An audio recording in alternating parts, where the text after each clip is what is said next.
Co-founder of DLA Ignite.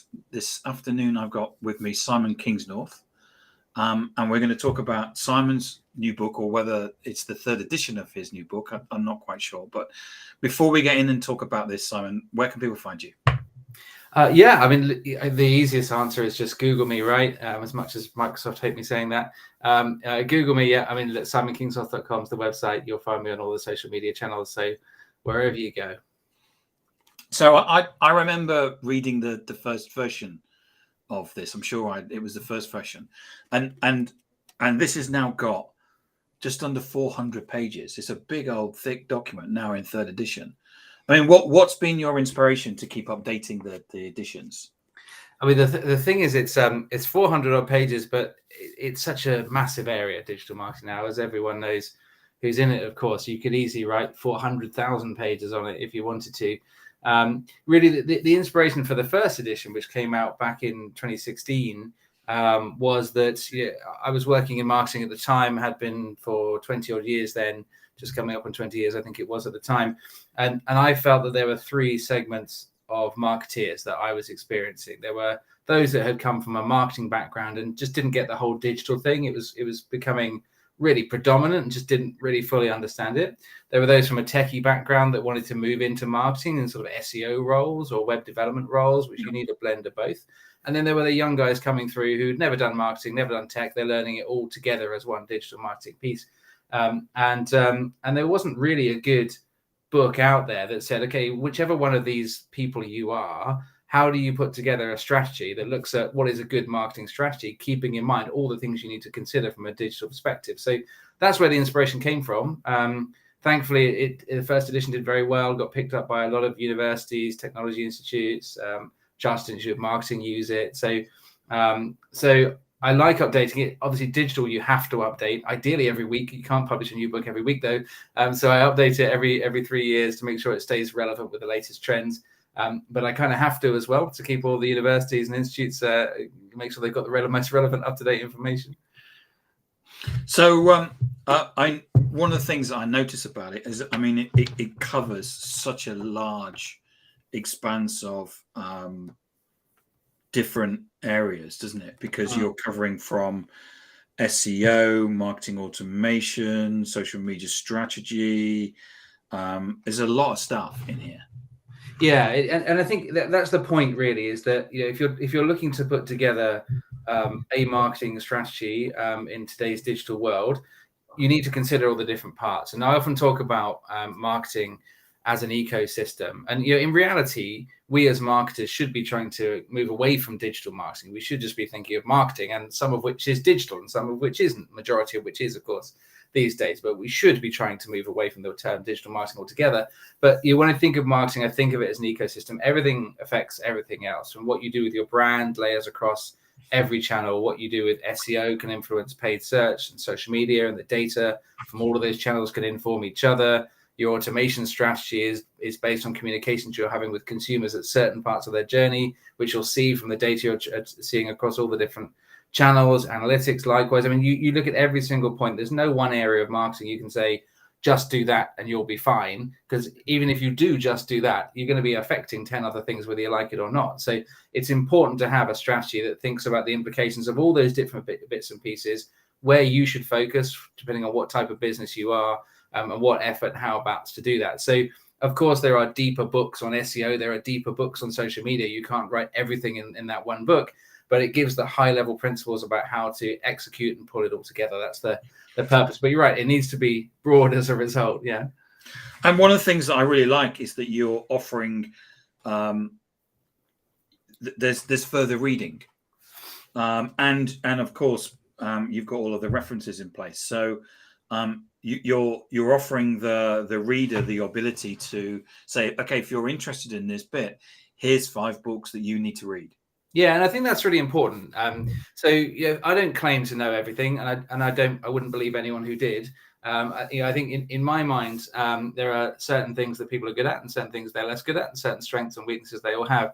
I've been very fortunate in my 25 years in marketing that I've worked in most disciplines. I've done the paid search from when Google first launched it, SEO back from the late 90s, but also TV advertising and direct mail and a bit of sales. And so I've worked right across the remit, which is great for me, having putting together something that looks very broadly together as a strategy. But am I the world's greatest SEO expert? No, I know it pretty well, but I'm not the world's greatest, right? Same with paid search. Pick any discipline.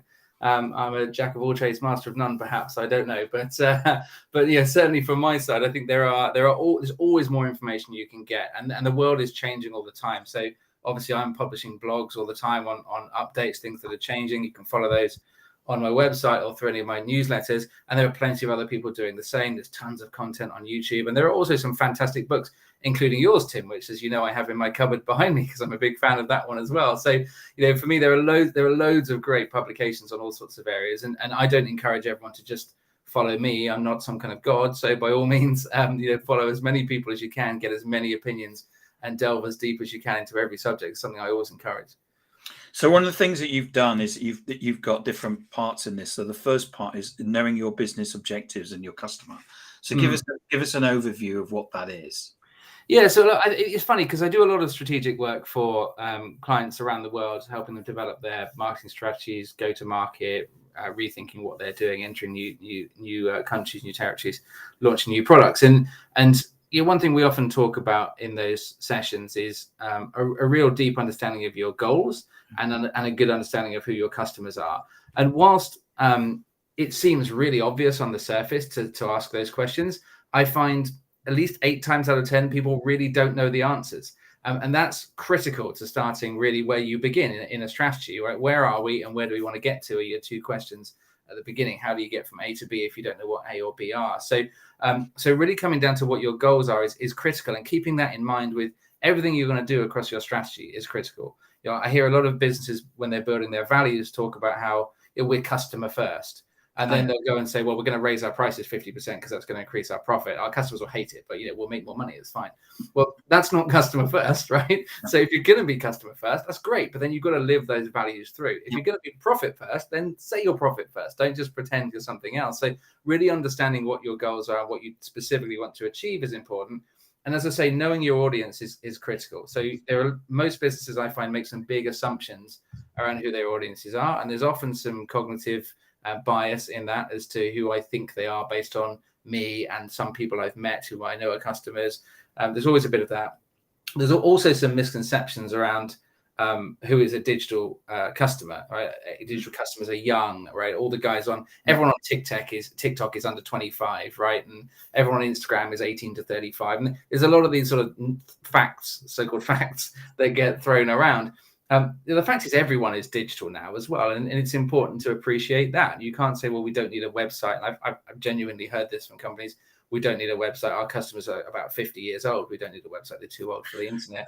Well, I'm approaching 50 myself, so that's a depressing thing to hear. But also the internet's been around in quite a big degree for 20 years. So 50-year-olds were 30 when the internet came out. You can't tell me a 30-year-old doesn't know how to use a computer. So I think understanding your audience in real detail, segmenting them, and developing personas for them, and understanding what you genuinely want to achieve. That's the basics of what we're talking about within that section of the book. And in the next section is about integrating digital change into your wider organization. Yeah. What does that mean? What does that mean? Yeah. Yeah. I can read it out if you want me to. Yeah, just read out that whole section of the book. Yeah. We've got a couple of hours, right? Look, I think one of the pieces of inspiration for me when I wrote that section is I was working with a business at the time who were doing a lot of work around innovation. They had various innovation groups within the business. It's a large business, and they were various different names for these innovation groups, and they were pulling in people that they thought were innovative within the company. And in reality, there was no real innovation going on. There was a lot of talking about innovation and writing innovation and putting some diagrams up on walls and having lots of PowerPoint packs that talked about how great innovation is, and no actual innovation going on. So I think one thing that's important, especially in the larger organizations, is you can get a bit carried away with buzzwords And really, you need to innovate at every level of the organization. So, building innovation and change into a company is not about having 10 people sitting in a room once every 3 months talking about innovation. It's about embedding real values and real behaviors and rewards and goals and anything into everything that everybody does to look for new opportunities and change. It's about ensuring there are training and development opportunities for people within the company, big or small. I mean, we're a small company. My agency consultancy is a small company, but we still have a development day every year where everyone can take a day off and go through some kind of training course to better themselves. Of course, we have development throughout the whole year as well, but some specific time when they're not at work and they're just off developing themselves in one way or another, which doesn't have to be for their job. I just had this conversation with them yesterday. It doesn't have to be something specifically related to their job, but I prefer it, right? So, yeah. But, so there's a lot around that, looking at technology and how to change technology within the organization, and digital transformation. Again, that's another lovely buzzword, but it's got to mean something.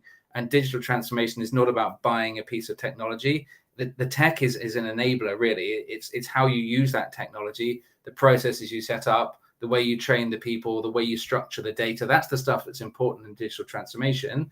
The tech obviously is critical. You can't do it without the tech, but the tech on itself doesn't solve the problem. It's all the layers on top of the technology. So there's a lot of work to be done in still getting people to understand what innovation and change embedded within an organization really means. And that's a lot of what that section's about. So the next section is about, you call it using channel strategy to reach your customers. And this is where you go through the SEO, the page search, display advertising, social media, marketing automation, affiliate schemes, content strategy. I mean, it's all here. I hope so. Well, a lot of it anyway. So talk us through that. So talk us through what you're trying to get over in that. It's part 3. Yeah. So as I say, right, if you want to be a specialist in SEO, I would suggest reading several SEO books, following several SEO blogs, SEO journal. I mean, there's some great publications, blogs, influencers, etc., who are worth following. And of course, I talk about it a lot myself as well. The book is not trying to tell you everything about how to do SEO. What it's trying to do in each of those channels, SEO, paid search, social content, as you say, is really give you the core structure, the key things you need to know and understand to be able to put together your strategy. So there's a certain level of knowledge you need to have, and a certain way of thinking, I suppose, that's transformative. And as a leader, it's about asking the right questions. That's right. And 100% right. It's not always about knowing the answers, but it is about knowing the questions. And that's a great point, Tim. I think that no one out there knows all the answers, but if you understand the sort of core principles and the direction and the high level thinking, then you can at least direct yourself towards, well, I know that I don't know that, so I need to find it out, right? I know that I should, in order to answer this problem, I know that bit is missing, so I need to go there. So I have models in there, like, for example, the Seo Triangle, which I developed for the first book, which is really just looking at the ranking factors across SEO and putting them into links, technical, and content, which just breaks it down into, in your mind, links, technical, and content as the 3 things I need to think about. Obviously, it delves a lot deeper than that, and the book does go into that in a lot more detail. And SEO isn't really just about thinking about ranking factors, of course. It's about producing fantastic experiences and content for people that is of great benefit to them, and then your SEO will work. I had that argument, not necessarily an argument, but I made that point on Twitter sometime in the last 24 hours, where someone was saying, do we write too much SEO content? My answer was, one piece of SEO content is too much SEO content. You should be writing good content. If that works for SEO, you've done a good job. So absolutely, because I mean, the thing about what Google does is the job of Google is to surface what it sees as the answer to the question. Yeah. And if you're spending all your time trying to second guess or scam the algorithm, it will find you out. Yeah, it will. It always will. Yeah, and I've been in SEO for as long as SEO's been around, really, not far off. And back in the day, there were a lot of very dodgy black hat techniques within SEO that were being thrown around, putting white keywords on a white background so you can stuff them in as much as you can. Lots of stuff back in the day. You always get caught out, right? But ultimately, the thing I always say is that you shouldn't be optimizing for Google anyway. You should be optimizing for the user. And I've been saying this for 10, 15 years now, and there's plenty of speeches of me waffling away on YouTube about this. But that's ultimately the thing. Google is trying to prioritize a great experience for the user. If you try and do the same thing, you'll always be in line with Google. if you try and beat Google, as soon as they change an algorithm, you at the best you've got to catch up. At the worst, you're gone. You're dead. And I've seen companies literally go out of business because they've been trying to trick the algorithm, and they got caught, and off they go out of Google, and they've got no business anymore. So yeah, I have a mate who he talks about this at conferences, but he was about to go into his first board meeting when he was tapped on the shoulder and said, "Before you go into the board meeting, just so you know, we've gone dark on Google." Nice. Of which they got 80% of their business through Google search. I've heard it. I've heard it so many times. I've known a couple of businesses that have gone out, and I've been the man who's been sent in to fix some pretty horrific black hat SEO issues as well in companies. So yeah, I know what that's like. But yeah, obviously the book isn't just on SEO. I'm focusing on that one chapter for this section. But the point is that it's the core principles of every section you should know about in order to deliver your strategy effectively. So I think those models, I like to think they do well. It's the feedback's been good on them, so fingers crossed. And then part 4 is about conversion, retention, and measurement, which I think is critical, isn't it? It's about it is critical. It's like the ugly brother, isn't it? It's not as sexy, right? People don't talk about. You don't hear loads of people talking on social media about their fantastic retention strategies too much, right? You hear a load of stuff about how cool SEO is and all this amazing stuff with social media and influencers and technology. You don't hear too much about loyalty and retention, but they're so important, right? We all know it costs a lot more money to acquire a new client than it does to keep one. So the more you can do around retention and loyalty, the better. There are some fantastic schemes that you can come up with on loyalty, and marketing automation platforms now give us so much power to understand what's happening and how we react to that, and how we build automated journeys to keep people in the loop and keep them warm, but also to look at predictive trends around when someone might look like they're perhaps going to disappear. They're showing certain data signals about they're going to leave us, they're going to behave a certain way, and catching them before that. And there's a lot of smart stuff in there as well. But also customer service. Again, one of those things that I think sometimes gets missed out of the marketing mix, and it is borderline. It is a grey area. It could effectively be another department, and in many companies it is. But there's a certain element of marketing within customer service, as there is within sales as well, and there's both grey areas on the edge of marketing.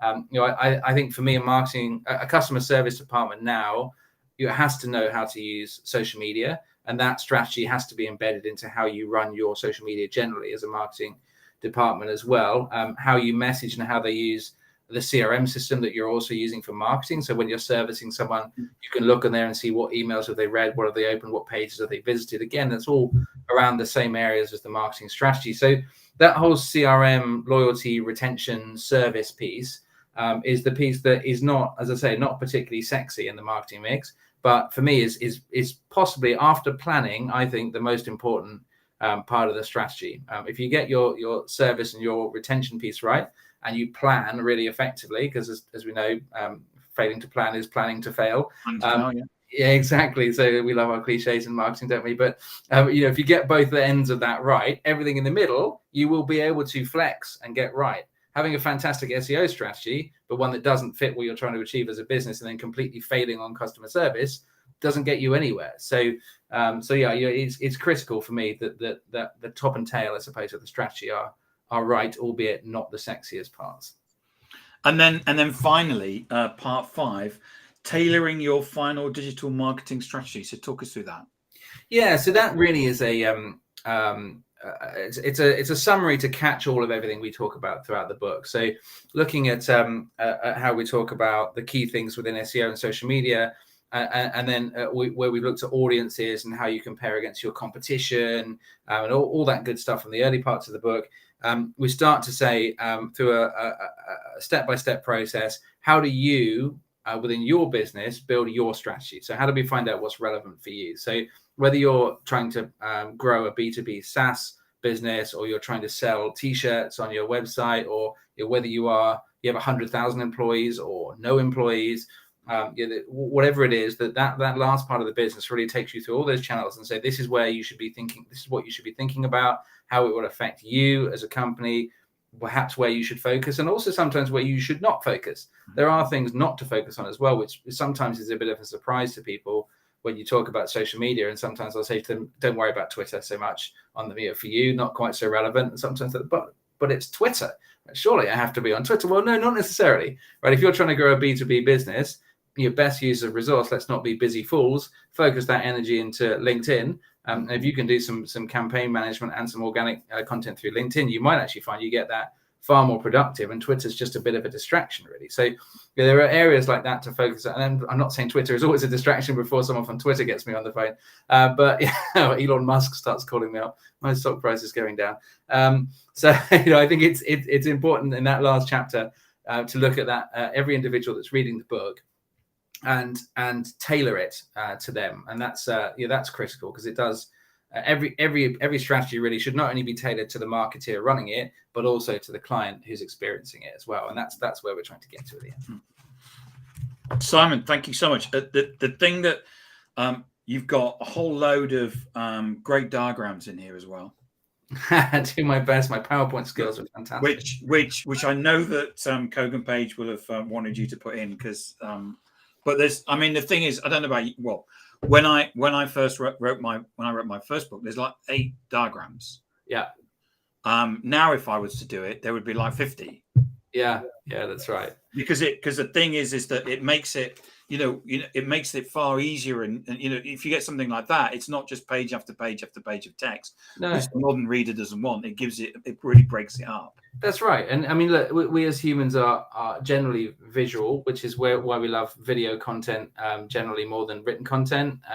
My wife will tell you the exact opposite, but as a rule, video content is generally more popular than written, because we just absorb things easier.